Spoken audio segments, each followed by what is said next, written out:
Basta kay Sir Rojan, ibang klase. Let's go! Okay, welcome ulit sa ating klase. Sa video na to, pag-uusapan natin ang Article 1162. Dito sa article na to, pinag-uusapan ang tungkol sa quasi-delicts kung bakit siya isang source of obligation. Ready ka na? Sige, start tayo. Let's go! Ayan, so basahin muna natin yung Article 1162. Article 1162, obligations derived from quasi-delicts shall be governed by the provisions of Chapter 2, Title 17 of this book and by special laws. So dito sa Article 1162, pinag-uusapan ang isa pang source ng obligation, ang quasi-delicts. Yan. Okay? So huling ano na to, huling article na to dun sa limang sources of obligation natin. So ano bang ibig sabihin natin ng quasi-delicts? Ang sinasabi kasi sa Article 2176, ang ibig sabihin ng quasi-delicts, kung sino man ang may magawang damage sa isang tao dahil sa kapabayaan, ay obligadong magbayad para dun sa damage na nagawa niya. Okay? So, ito ay kapag wala silang pre-existing contract. Kumbaga, wala silang naunang kontrata. Okay? Pero dahil merong fault or negligence at nagkaroon ng damage sa isang tao, kailangan bayaran. So again, whoever act, whoever by act or omission causes damage to another,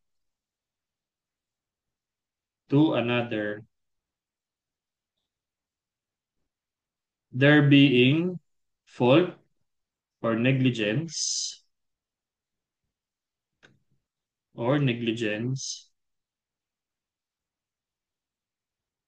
is obliged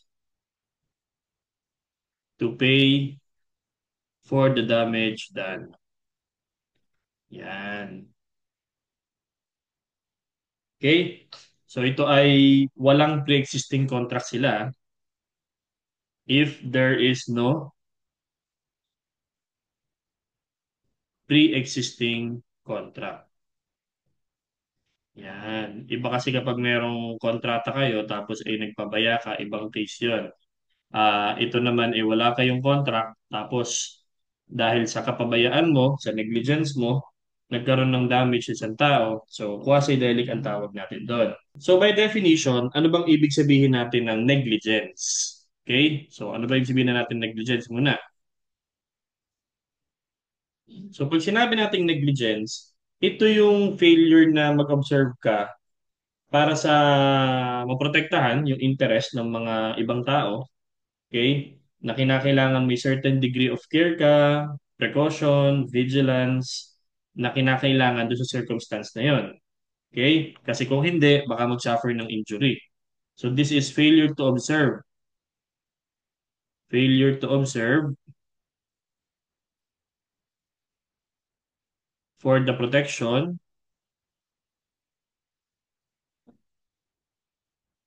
of interests of another person. Yan. Okay? Kumbaga, sa isang sitwasyon, kailangan may certain degree of care na kailangan mong i-exert or precaution. Yun yung dinedemand ng circumstance. Kasi kung hindi, baka pwedeng mag-suffer yung injury, yung person. Okay? Yan. So commonly, mas alam natin ng negligence na nagkakaroon ng risk of harm to others. So commonly, it creates an undue harm or risk of harm to others. Yan. So paano natin malalaman kung negligent nga ba ang isang tao? So nagkakaroon niya ng test. So how do we test if there is negligence present? Ang test natin dyan, yung bang inaakusahan, si defendant, nung nagawa niya ang isang kapabayaan, hindi ba siya nagkaroon ng reasonable care and caution kung saan ang isang ordinaryong tao ay gagawin sanang mag-ingat? sa parehas sa sitwasyon?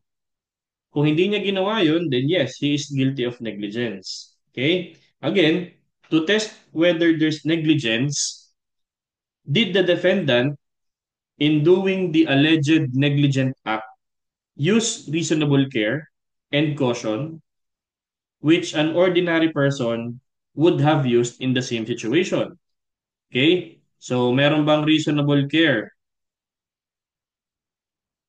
and caution na gagawin ng isang ordinaryong tao kung siya ay nasa parehas sa sitwasyon?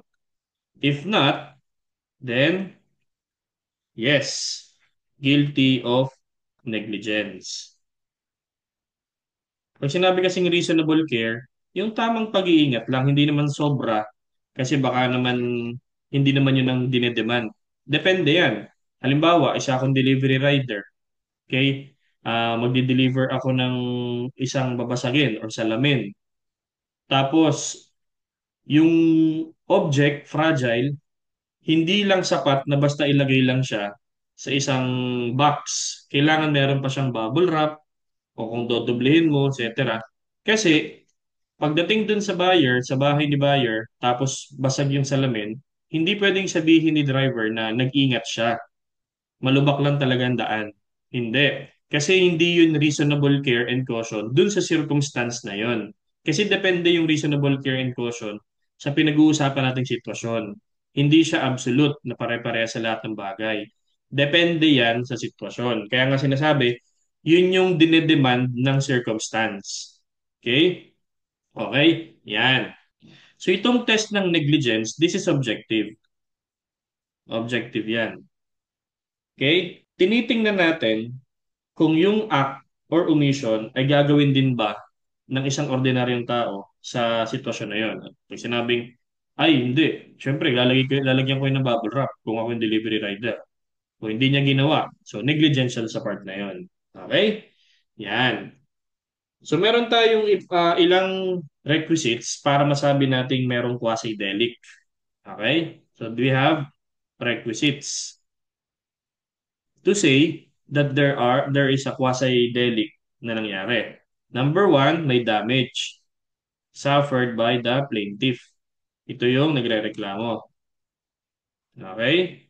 Yan. Dahil dun sa nangyaring negligence, yun yung pangalawa. Nagkaroon ng damage. So may fault dapat or merong negligence. Definitely. Kasi pag walang negligence, okay, hindi mo masasabing quasi-delict yan. Okay? Yan yung sa defendant. And pangatlo, may connection yung negligence at yung damage. So there is a connection of cause and effect. Connection of cause and effect. So pag walang kinalaman yung negligence ng isang tao dun sa damage na na-suffer ng isa, syempre wala namang quasi-delict, wala kang obligasyon. Halimbawa, naglilinis ka ng electric fan sa may terrace. Okay? Nalaglag yung electric fan habang naglilinis ka kasi nasa second floor ka. Tapos yung kasama mo sa bahay, sa boarding house, nadulas sa banyo.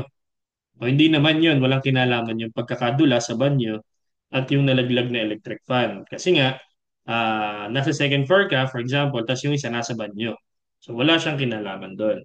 So titingnan natin kung yung damage na nasuffer ni plaintiff at yung fault ni defendant is connected with one another. Okay? Yan. Tapos may tinatawag din tayong proximity cause.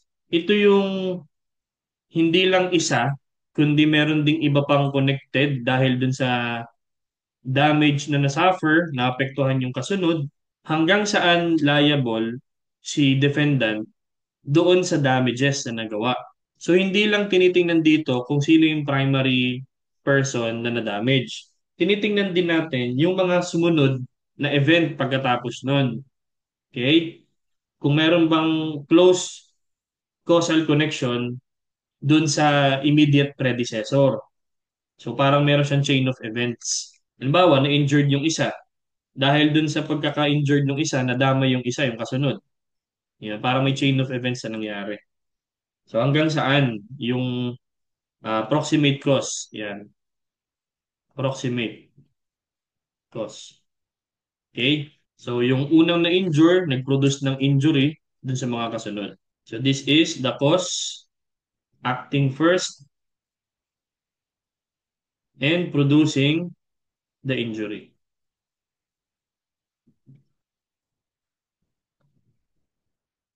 Tapos nagkaroon na ng natural chain of events. Okay? Wala namang formula kung hanggang saan yung proximate cause,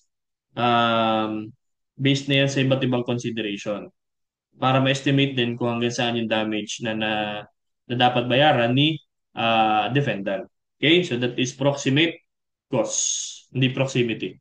So itong liability ng quasi-delicts, kapag ang isang tao ay nag-commit ng isang quasi-delicts, yung basis na yan is based on the principle of equity. So this is based on the principle of equity. Okay? Kung saan, dapat responsible ang isang tao sa kanyang mga nagawa by reason of fault or negligence na nagkaroon ng damage nga, nag-cause ng damage sa isang tao. Okay? Again, iba yung quasi-delic sa breach of contract. Sa quasi-delic kasi, pwede mong i-defend na nag-ingat ka. Kung yung isang tao nagkaroon ng negligence, pwede niyang i-defend na siya ay nag-ingat naman. Nag-observe siya na pwede niya magamit yung defense na diligence of a good father of a family. Okay? So, diligence of a good father of a family. Yan. So, pwedeng gamitin yun sa quasi-delic as a defense. Nag-ingat naman po ako. Parang kinonsider ko naman lahat. No? Talagang nagkaroon lang ng aksidente. Pero kung ako po sa pag-iingat, nag-iingat naman po talaga ako. Yan. Pero sa contract kasi, hindi pwedeng gamitin sa breach of contract, hindi pwedeng gamitin yung diligence of a good father for family defense. Kasi, um, parang anong nangyari, hindi mo kasi sinunod yung contract. Okay? Ayan. Tapos sa quasi-delic, hindi agad natin pwedeng masabi na negligent ang isang tao. Kailangan patunayan yun ni plaintiff. So, si injured party, dapat i-prove niya na may negligence na nangyari sa defendant. Okay? Otherwise, madidismiss yung complaint. Okay? Pero kapag may breach of contract, yung negligence ay presumed na kaagad. Tapos, baliktad. Ang kailangang mag-prove na walang negligence ay si defendant. Okay? Ay, wala po akong ginawang ano. So, si defendant, pag nag-breach of contract, kailangan niya patunayang walang negligence. Okay? Pero dun sa quasi-contract, ang kailangan magpatunay na may negligence ay yung isa, si plaintiff. Okay? So, magkabaliktad sila. So, meron pang ibang mga rules tungkol sa quasi-delics.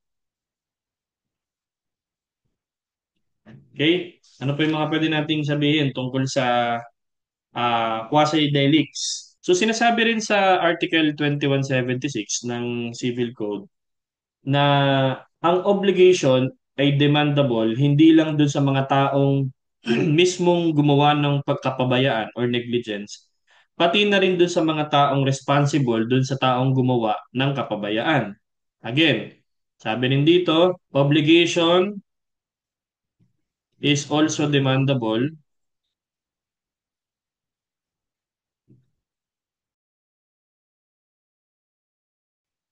for those of persons for whom one is responsible. Dito pumapasok yung mga magulang. Okay? Si tatay at si nanay, responsible sila sa magiging damage na magagawa ng kanilang mga minor children na naninirahan sa kanilang sariling bahay. Okay? So again, si father, okay, and mother are responsible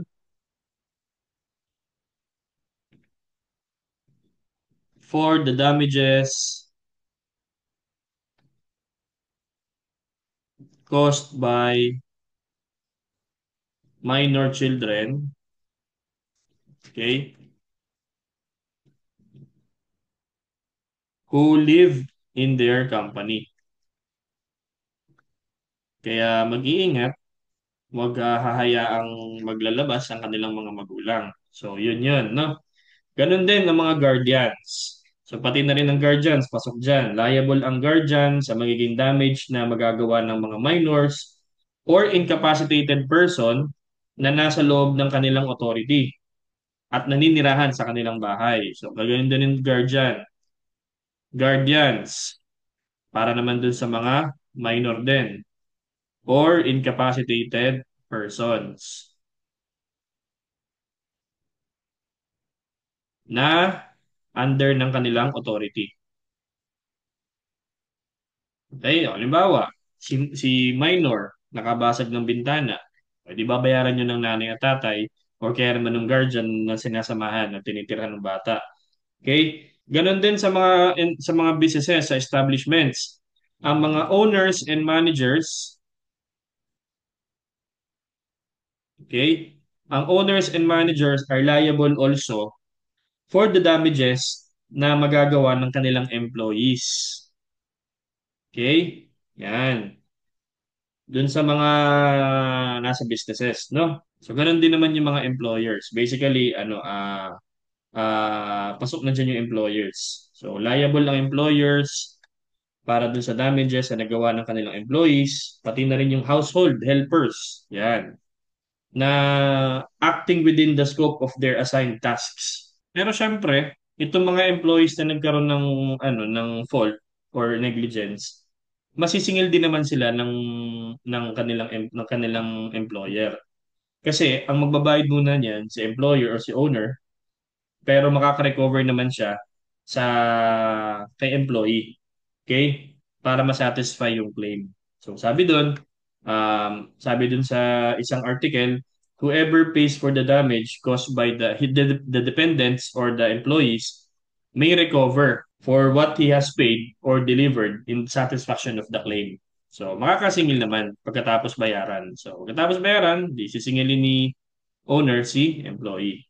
Okay? Ngayon, kung sakaling may minor de edad or may insane person na nag-cause ng damage pero wala siyang magulang, sino magbabayad? Yung property. Okay? Yan.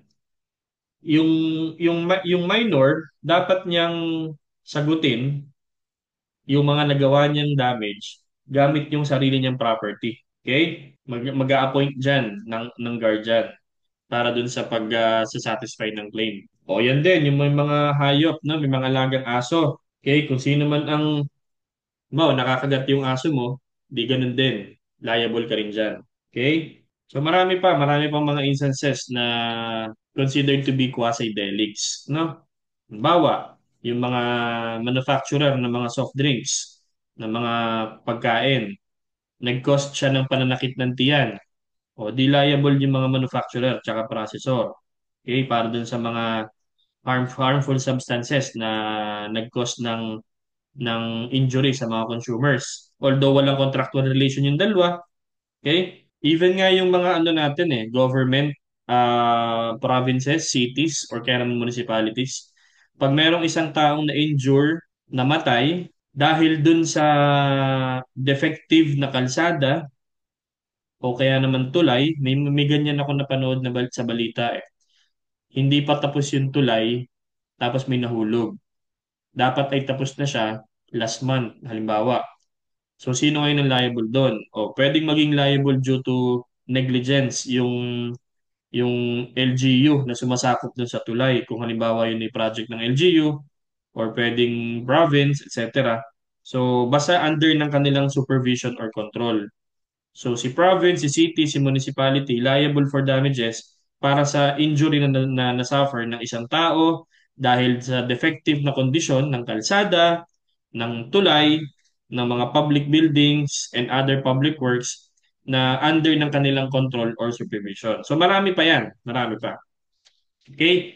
So ngayon, may iba't ibang klase ang negligence. So discuss na lang muna natin yun, yung iba't ibang klase ng negligence. So first, we have, salay ko dito, kinds. So first, we have culpa, contractual. So ito yung negligence in the performance of the contract. So, negligence in the performance of the contract. So, may kontrata kayo, tapos nagkaroon ng negligence nung ginagawa mo na yung contract. Pine-perform mo na yung nasa contract. Okay? Number two, culpa Aquiliana. Culpa Aquiliana. Okay. So, ito na yung negligence itself, nagkaroon ng obligation na walang pre-existing contract. So, there's negligence. So, yung mismong kapabayaan ang nag-create ng obligation na walang pre-existing uh, contract. No pre-existing contract. So, yun na mismo yung parang quasi-delict natin. Yun na yung culpa aquiliana. Actually, yung isa pang tawag sa quasi-delict ay tort, no? So, tort. Yan na yung culpa aquiliana. So, other term for quasi-delict is tort or culpa aquiliana kasi yun yung pinag-uusapan natin, negligence mismo na nag-create ng obligation na walang pre-existing contract. Okay? And then lastly, culpa criminal. Culpa criminal. So ito yung mga kinds ng negligence ha. Ito yung negligence naman na punishable under ng penal code. Penalized under the revised penal code.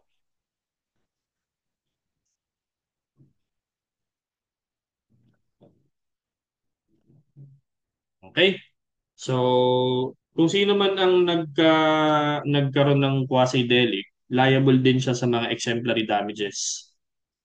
Basta yung offender ay guilty of gross negligence. Okay? Yan. So, ikat muna natin yung discussion natin dito. 1162, tungkol siya sa quasi-delicts. Ang quasi-delicts ay basically fault or negligence na walang existing contractual relation ang dalawang parties. Pero merong nagkaroon ng damage, merong fault na nagawa yung isa, at may connection yung dalawa. Kaya ka nagkaroon ng quasi-delicts. And meron pang ibang mga iba't ibang klase ng ng negligence. Okay, sulat natin kinds of negligence. Okay? Ayan, culpa contractual, culpa aquiliana, and culpa criminal. Okay? And then other rules also present in quasi-delicts. So yun lang. I hope meron ako nadagdag sa inyong learning, no? Again, ulitin nyo lang kung sakaling medyo nahihirapan kayo sumabay. So, basta makukuha mo yan. Okay? Lagi kong sinasabi sa inyo, mag-aaral mabuti, mag-ingat palagi, at laging tatandaan, ibang klase ka. So, bye-bye!